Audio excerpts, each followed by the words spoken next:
So my topic is on childhood sexual abuse and how it is associated with the development of schizophrenia and other types of psychosis, as well as suicidality.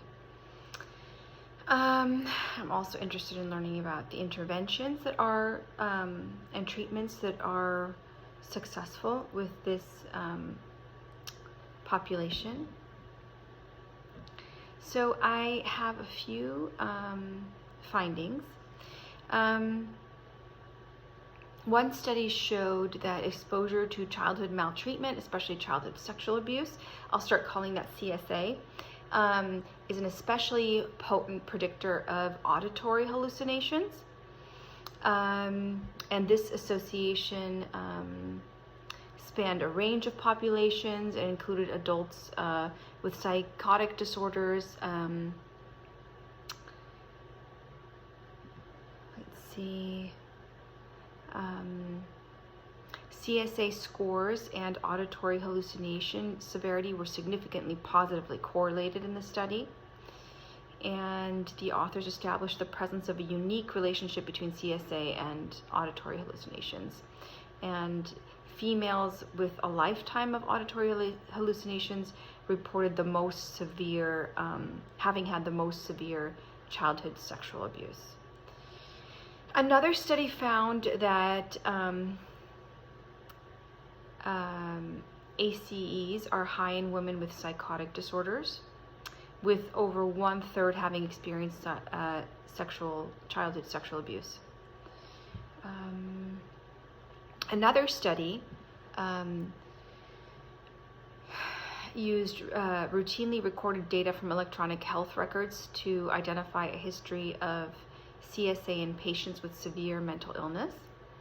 And they found that, consistent with previous findings, there's exposure to childhood trauma was associated with negative clinical and functional outcomes. A history of CSA, so patients with a history of CSA were more likely to be prescribed antipsychotic medication and more likely to be given over 75% of maximum recommended dose. And then yet another study also showed there was a reduced gray matter volume across multiple brain regions in studies of patients with schizophrenia and bipolar disorder. And the authors found that 24 patients with sexual abuse were compared with demographically matched samples of 23 patients without sexual abuse and 26 control subjects. And only patients with a history of sexual abuse had the reduced total gray matter volume. So volume was negatively correlated with sexual abuse severity. And the authors state that these findings indicate that some of the variants of gray matter volume in psychotic disorders can be explained by a history of sexual abuse.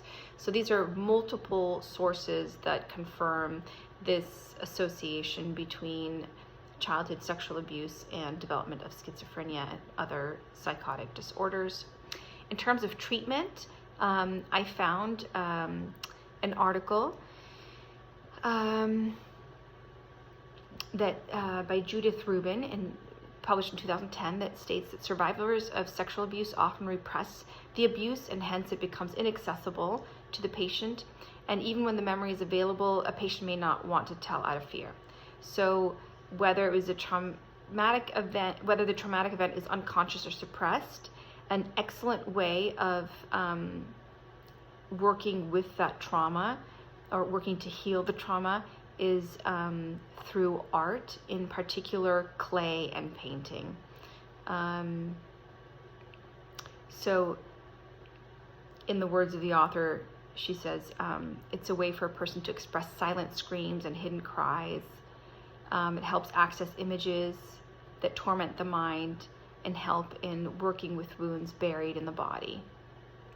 So I will explore those two methods further, painting and working with clay, as ways of treating using the expressive arts.